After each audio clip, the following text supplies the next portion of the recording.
I'm just gonna go through like a pretty average day of being like a YouTuber. I try to get out the door by 9 o'clock to go start doing stuff, usually because my YouTube videos revolve around skateboarding, and I like to go to the skate park either to film a video early in the morning, but also like all the videos where you see me skate street, I usually go to the skate park before that anyways and just skate by myself. I like to have 3 to 4 sessions like a week where I just like go skateboarding alone. Because if you're only like filming videos, then you're kind of like doing things for a specific reason, and then it doesn't feel like skateboarding. It doesn't feel like work because you are skateboarding, but it definitely doesn't feel as skatey as skateboarding can be. Yeah, this is my room.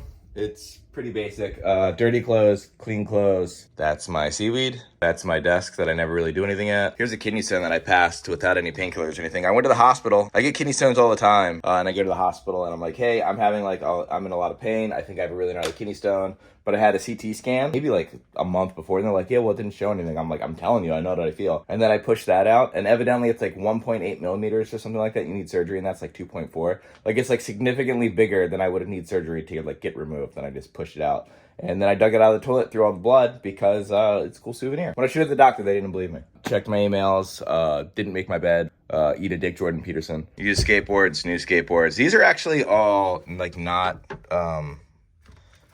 PAL skateboards. These are just like boards that I bought, like my friend Miles' Pro Model board, their board. This is my friend Keen. I was gonna start a board wall. I never got around to it though. I mean, I have all this wall. The only decoration is this, which Missy put up actually, and then that, which was here before I moved in. Day usually consists of being custom around me. I mean, it's the most convenient thing ever. I've worked a lot of jobs. In fact, all of my jobs were just like regular, normal. Like the last job that I worked before I moved to California, it was road work, and I'd have to get up at like 4:30 a.m. So we had to like walk the dog. It was like an hour commute. So it's all these weird back roads, and then we would get off around like 4 or 5, and that's when rush hour was. So it'd be like an hour and a half to 2 hour commute back. So really like my day was like 11 hours long. They didn't do lunch breaks. I got super used to the job, and I was like kind of fine compared to like other jobs that I've had. But like in comparison to this, of like what I'm doing now, I'm not looking forward to having to go back to that life, but you know, I think it's sort of inevitable. You can't YouTube forever, but this is what it's like while I YouTube now. Since I live outside of Los Angeles, I'm around a lot of the other skateboarding YouTubers, and I hear them kind of get stressed out on it a lot more than I feel like I do. Like I feel like they have a lot more pressure on themselves. I think the reason is a lot of them kind of base their videos sort of on concepts, and mine's kind of like whatever happens that day, and then I give it a title and thumbnail. But no real pre-planning for very many videos. Like I'll plan who I'm going to skate with that day. Like today I know that I'm skating with no one. I'm skating by myself, which makes scheduling it real easy. I'm going to go to this diner that I go to like probably twice a week. Feel out the heat. It's like 90 something degrees today. I think it's like the hottest day so far this year. Try to figure out what park I want to go to. Then I got to come back. I got to set up a new board because that thing's absolutely destroyed. Missy and me are going to do something later today. But yeah, back to the other YouTuber thing. Yeah, I feel like a lot of the other guys who do it, seems like maybe it's coincidental that a lot of them haven't like worked other jobs.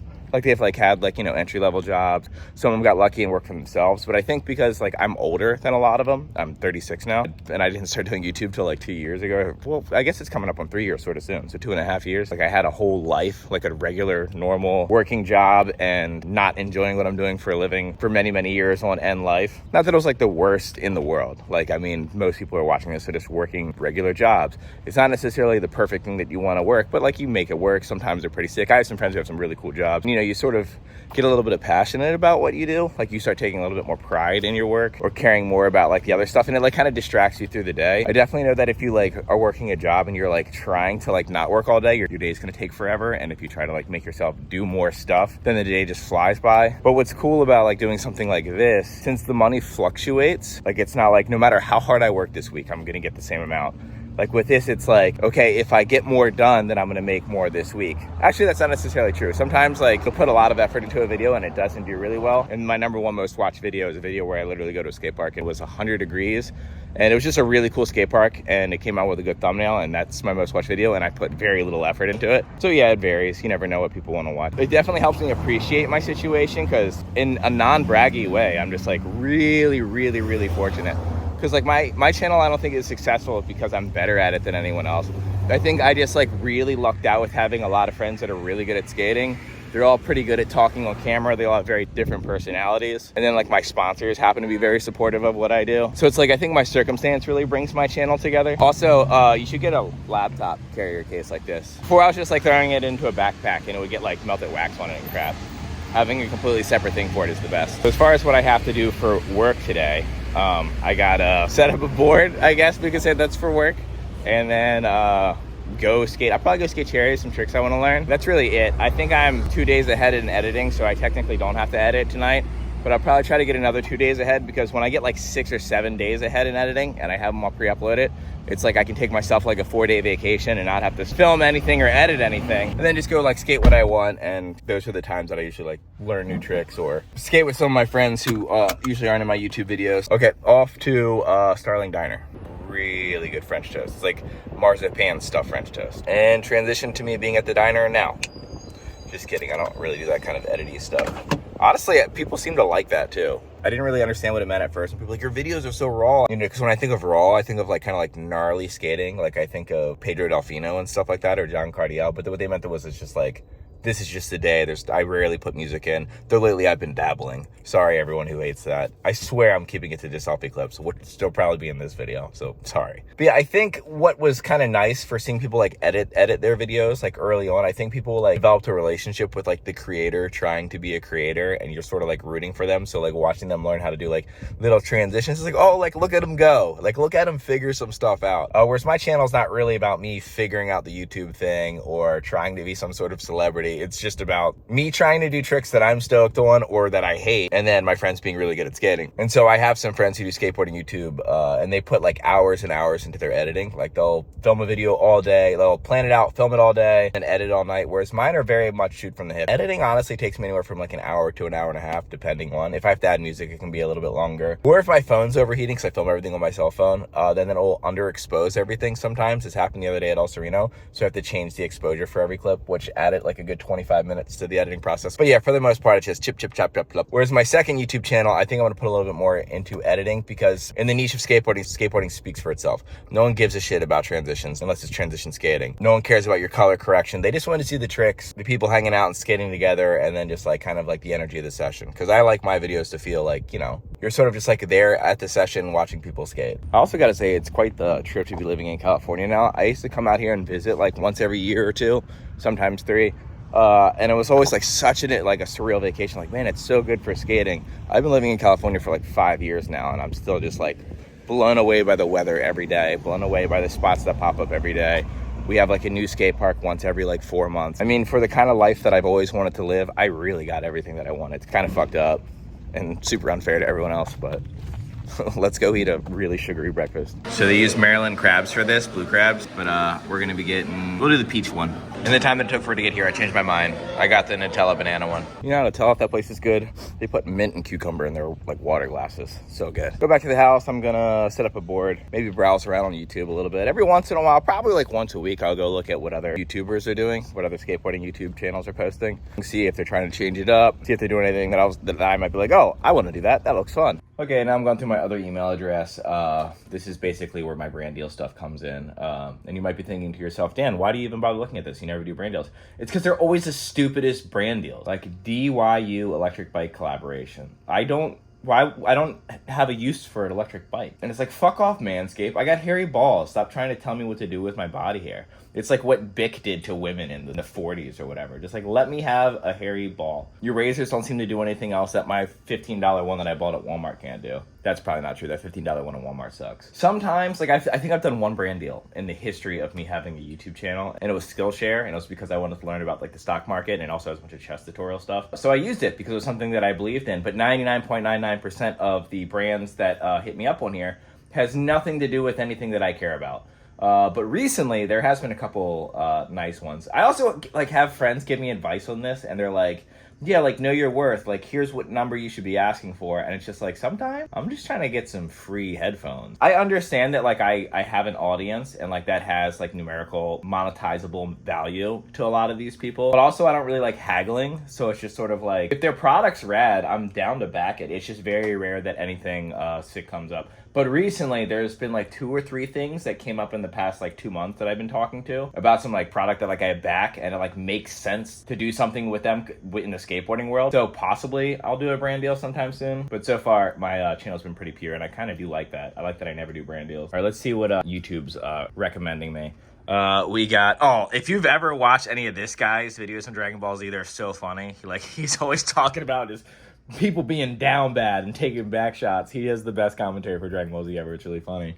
My buddy Trent Hazelwood, video part, some video game shit. I don't play video games, but I watch a lot of video game content. And when I say I don't play video games, like I literally do not play video games. But I used to. The last video game I played was Wind Waker, start to finish. That puts in perspective, like that was when it came out.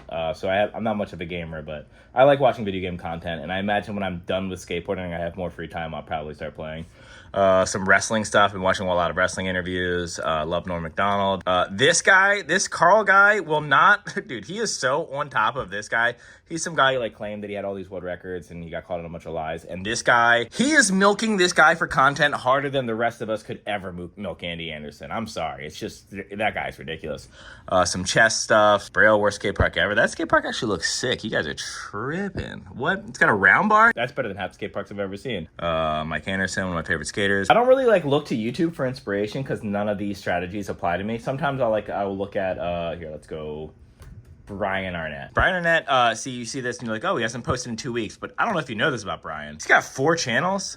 And Boring Arnett, I think, is the one that I like the most. It's like pretty much just like a skatey channel. He actually hasn't been posting that much at all. Actually, I've been seeing on a story. I don't know if you pay attention to Brian Arnett. I don't like any of his non-skateboarding stuff. Like I don't like prank humor or anything like that. But he's getting so good at skating. Like he kickflip front crook to bump the rail at El Sereno. How funny would it be if he's the first skater to go, like instead of going from like trying to have a career in skateboarding and it just doesn't work out to like you just become a YouTuber. He went the other way. It was like he's a YouTuber and he's like, I'm just going to have a pro skating career and just like it's super good. Because I think Brian's still pretty young, so he has time to get better. And I'm not saying I think that's going to happen, but he is getting way better really fast. He used to kind of just be like late shove dude, and now he's like, I hard flip backflip rail dude, which is like, it's a lot of progress in a small amount of time. Gross Out had these on sale. So the amount of it, like the stuff that you saw in my room, there's also like a bunch down here too. I'm just a really big fan of seaweed. Obviously, we're doing Allen because Allen is harder to strip. I've had this Allen hardware in here for probably like 6 or 7 boards, which means that I've been using the same hardware for like 6 or 7 months, maybe even a little bit longer, because these boards in particular, the Andy boards, Andy Heron 2, seems to last a long time. They don't chip that much because they have the square nose and tail. You might be thinking to yourself, damn, that board looks really chipped up. Well, that's because I threw it at a fence for 10 minutes yesterday because I did a fakie barrel heel flip switch manual first try, and then when I tried to film it, I couldn't do it. I tried like 15 of them in a row and none of them were anywhere near it, and it was really hot, and there was kids throwing water balloons at the skate park, and there was little kids running around, not on scooters, just running around on their feet, and then the skate park ramps are hot, and I just lost my temper. And it got to the point where like after I threw it the first time and the board didn't chip, then I was mad that it didn't chip, so then I like threw it even harder and it still didn't chip, and then my anger was gone. But then I was like, well, now this is a game and I just want to chip this board. And you might be thinking to yourself, Dan, why didn't you just give that board away? That's really selfish of you. Well, you would be correct, because immediately after doing it, I was like, man, I'm an asshole. I could have given this board away. But nobody's perfect, except for maybe my buddy Phil. Oh, he's French Canadian though. I heard that he snores in French. I guess when everyone was at the YMCA, he was snoring like, and like I heard that and I like laughed because like that's a really funny joke, and then like someone else was like, no, I was also in the room, that's how he snores. You know, I would say the weirdest thing about doing YouTube for a living though, you feel like simultaneously, and this is gonna be the first little bit that sort of sounds like complaining for me as far as like what YouTube is like, it feels like you have like all the time in the world, like you're on your own schedule, you can do anything you want. Simultaneously, you feel like you're constantly always working, because when your videos consist of what your normal day-to-day is, whenever something happens and you didn't film it, you're like, ah, shit, like I wish I would have like got that on film. Like there's this weird pull to be like, oh, like I want to film everything. And so in the beginning, it was like really, like I didn't think like that at all. I was just like, I'm just gonna film this day when I'm skating, and then that's that. But then as time went on, it's like cool stuff would happen off film, because cool stuff is happening all the time, entertaining stuff is happening all the time, and it doesn't need to be documented. You should be living those moments. But then you'll think like, oh crap, like that would have been cool to have. But if you actually try to film everything, then I imagine that's how people get burnt out and get really annoyed. So there was definitely a period of time where I was like, oh man, like should I be filming more? But because of that, since you're constantly in the mindset of like, oh, like I can get footage right now, you're sort of in the back of your head thinking a lot like, you know, I'm gonna go skate this park, and you start coming close to like a new trick, and then you're like, oh, should I film it? And the answer is always no. The answer is the camera adds 10 tries. It's going to be way less fun if you're filming it, because especially if it's a skate park and other people start showing up, you're like, well, I don't want my phone to be in their way, or I don't want someone to like not come skate this obstacle because they think I'm like battling some trick that I'm filming. I have one Phillips head in there, so it's not even plugged in. I'm just using this as a screwdriver. And other skaters that I know, they get really like caught up in like the numbers game, or like doing things that they think are going to be successful. And I think all of the low-hanging fruit, or even like the videos that are definitely going to do good, usually wouldn't be the most fun to film, or at least I imagine they wouldn't be. Like, I imagine going out there and getting some sort of exciting thumbnail, which would either involve a lot of stairs, a big gap, or a very large quarter pipe. Or like, I mean, you could go like the braille route and try to like skate like just like a simple object that like looks kind of like eye grabby. And then, you know, you got to plan it out, you got to buy it, you got to order it. A lot of times they think they get like random people to like customize these things and send them out to them. And that is work. If you're doing videos like that, you are working. You are clocking in and clocking out. And though I guess I could argue that since I will skate for like 4 to 6 hours a day and then edit for an hour and a half, and then there's the travel time, and then there's like, you know, some of the time that like I'll do a little bit of research or paying attention to my analytics, which is something that I actually definitely do. I'm a bit of a YouTube analytical nerd. So one could argue that I work for like 8 to 12 hours a day, but in actuality, I'm doing so much of what I want to do that it really boils down to, if I had to like say how many hours I work a day, sometimes no hours, because all of it's pretty fun. I like editing too. And then other times it'll be like, yeah, like I'm skating, but I'm trying to like get this trick and film other people and I'm not really feeling it today. So like at the most, maybe it'll be like 4 hours of work. Editing can get a little exhausting sometimes, but it's never like not fun. Like sometimes I'll like walk away and take a break and doom scroll on Instagram or something like that. But it's not like while I'm editing, I'm like, this is so difficult. It's usually just like, I'm just not really like feeling motivated right now, but I'm just gonna keep going. And it still like has like a hint of fun, a LaCroix amount of flavoring of fun that's just enough to get me to the bottom of the can. So, you know, I see what a lot of people do with YouTube, and I think it's mythologized to where it's just like, oh, it's like the best job in the world. And I would say that for a lot of people, it's really not. There's a lot of people, especially outside of like the skateboarding YouTube community, where I'm like, man, they're putting in work. Or I look at something like Dumb Dada's YouTube channel. That dude, there's no way that he's not putting in like 30 hours of work into each video, like at the least. Like there's so much like number crunching and research and effort. And then at the end of the day, he doesn't even get to like ride his skateboard in the video, though I know that guy actually skates. But I think I just really lucked out with finding an audience early on that just like likes what I'm already doing. And if I do any brainstorming, it's usually about my second channel. So I have a couple videos that I know I keep talking about my second channel. I haven't been doing much with it, but I have videos already filmed and edited, like ready to go. Just when I start the momentum going on that channel again, I want to be able to like keep up with it. But yeah, over there, like I'll actually like think like, will this do well? Like how long should the video be? Whereas like my main channel, the lengths vary between like 8 minutes and 35 minutes. Like however long that video feels like it should be to me in that moment, that's how long it's gonna be. Whereas like other stuff, like how long your video is and trying to get the retention right. I think lifestyle stuff can hold people's attention is a little bit better. I've seen some of Brian Arnett's analytics actually, and I've seen him do some longer videos where it's like there's not much skating in it at all, but he has like diehard fans. It's pretty sick. But with like my second channel, it's like, okay, I want that viewer retention as high as possible. I want it to be like chop, chop, chop, chop. I put more effort into the editing over there, but I also feel more free. Like I don't know what my audience is over there as much. Usually it's just people coming from this channel. So like here it's like, okay, I know people want to see skating, some skateboarding talk, some dorking around. That's basically it. Over there, it's like I don't have any boxes to check. It's just like, okay, well, I just want it to be entertaining. I want to put out something that I think I would want to watch. And then aside from that, everything else is just a bonus or a negative. So I'm setting up another Andy Anderson twin Heron board, number 2. Kind of shot myself in the foot by making a video about how much I love these. You know, they were like kind of in stock for a while, and then I made that video and I put it in order, and now I can't get them anymore. So this is like the last one that I have, and then I might have to go back to popsicles, which I do not want to do. But now that I've really been skating these, I've been skating these for probably like 2 or 3 months. I know a lot more about what I want to do with my own board shape that I'm designing, if you didn't know that. I don't know if anyone else noticed that my board doesn't rattle anymore when I'm skating, and it's because of this stuff right here. You put this down on your deck before you screw it in, and yeah, stops the rattling. Shout out to Raj from the 9 Club. That's who I got this from. All right, just pulled up to Cherry. It's like a couple blocks away. But I'll show you what my skating usually is like when I'm not filming videos. I want to try to warm up on the flat bar. It's a solid like 2 inches taller than like flat bars at every other skate park. So like to get comfortable skating this flat bar, it makes other flat bars way less scary. And I really need to take advantage of it since it's down the street. I haven't really been going to Cherry lately. I need to change that.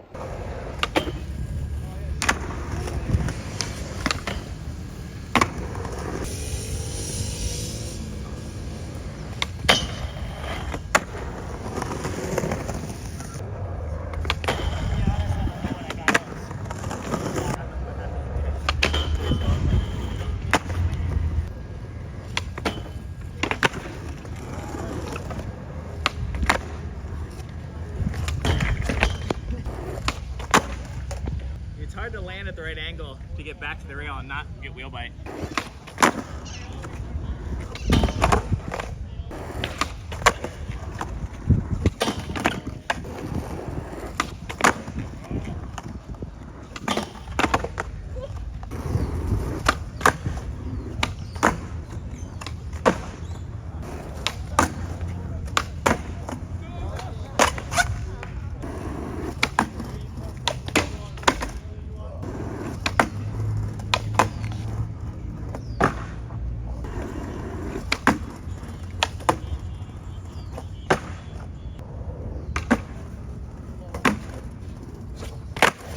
Oh, you idiot.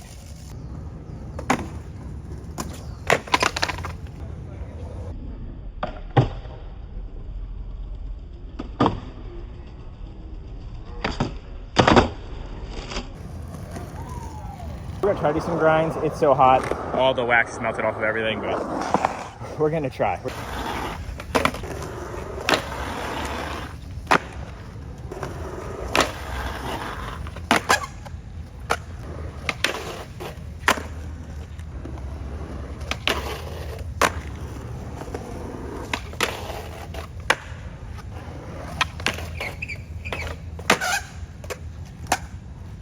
I haven't tried that trick in a really long time. That was first try. We're not taking it, but we're taking it.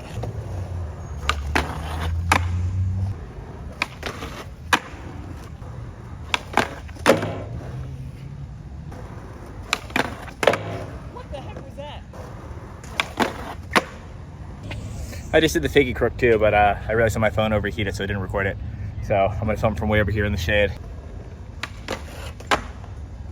This session just got cut way short. It's just too hot. Even in the shade, my phone's overheating. It's like upper 90s now. So yeah, very convenient that this is like 5 minutes from my house.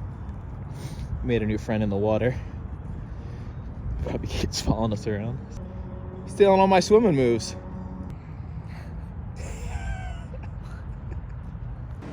I've always wanted to try the Doritos Locos Taco, but I've never been able to because it's hard. What? Yeah. Oh, really? Yeah. It's my first time actually like getting to eat it. And it's everything I wanted it to be. I'm really excited about it because I couldn't eat any hard shell stuff.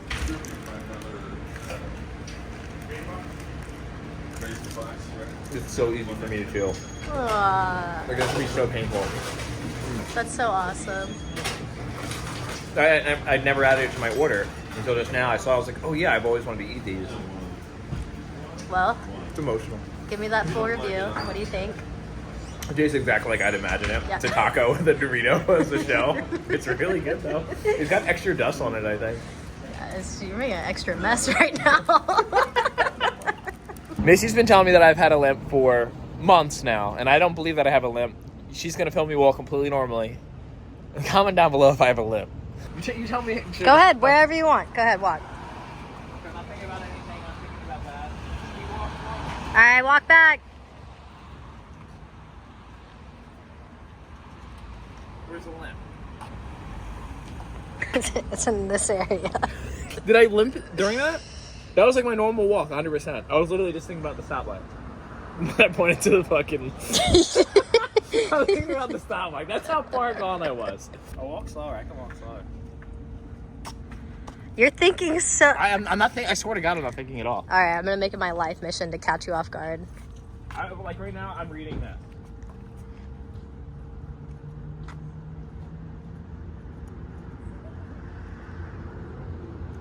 Yeah, it's your left leg. What? It's your left leg. No, it's not. Yes, it is. What? Let me see this.